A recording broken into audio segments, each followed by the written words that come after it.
ଜାଣିଛନ୍ତି ଆଜି ହଉଛି ପଖାଳ ଦିବସ। ମୋ ମମି ମୋ ପାଇଁ ବହୁତ ଆଇଟମର ଖାଇବା ବନାଇଛନ୍ତି। କଣ କହିବି? ପଖାଳ, ଦହି ପଖାଳ, ଛୁଇଁ ଆଳୁ ଭଜା,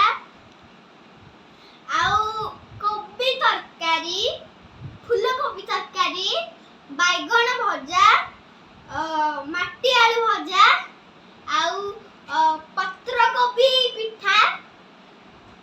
ଏଇଟା ହଉଛି ବୁଟ ତରକାରୀ, ଆମ୍ବ ଆଉ ସେକା।